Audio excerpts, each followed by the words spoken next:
I was born here in Mexico City. I lived here until I was around 7 or 8 years old, and then I moved to the US. I sort of come from this history of living between places and between worlds, and so my paintings are very much sort of like an ode to multiculturalism.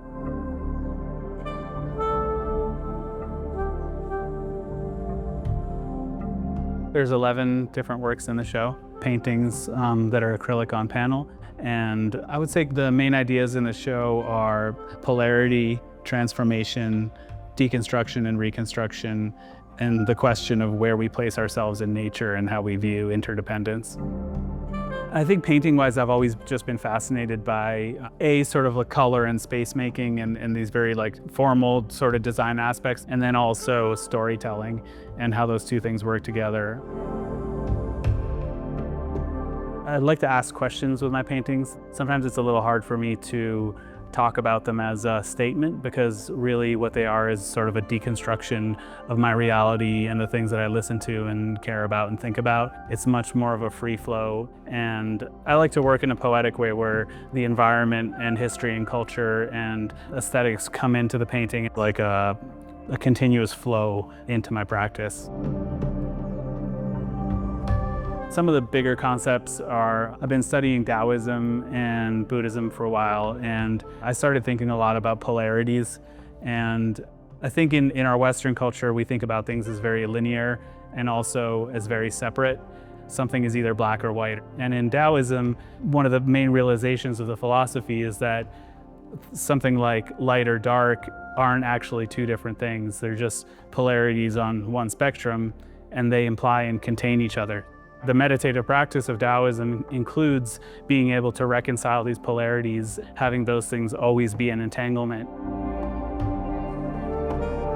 In terms of how they're structured, these pieces, a lot of them are split down the middle or sort of diptychs, but are on one panel.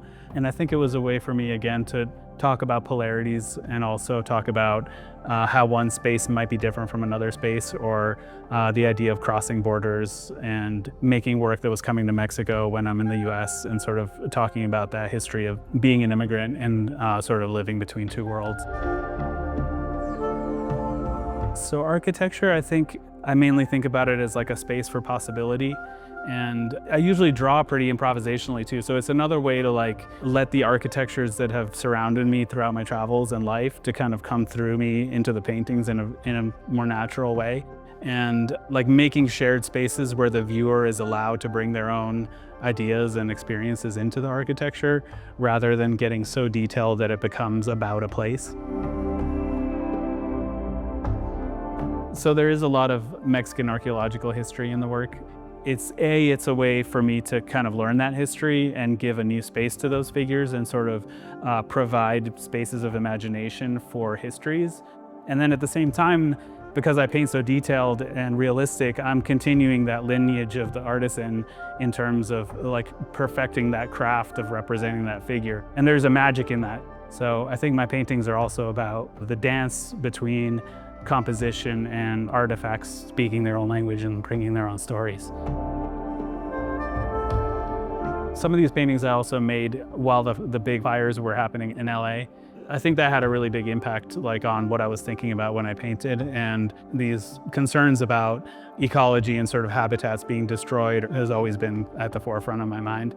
I probably don't put humans in my paintings right now because the paintings are sort of asking us where we're going to place ourselves and what kind of world we want to create. So the animals tend to be more like witnesses. They're sort of asking to be noticed, and they're kind of waiting for us to insert ourselves into those worlds and say, okay, this is the kind of world that we want to build.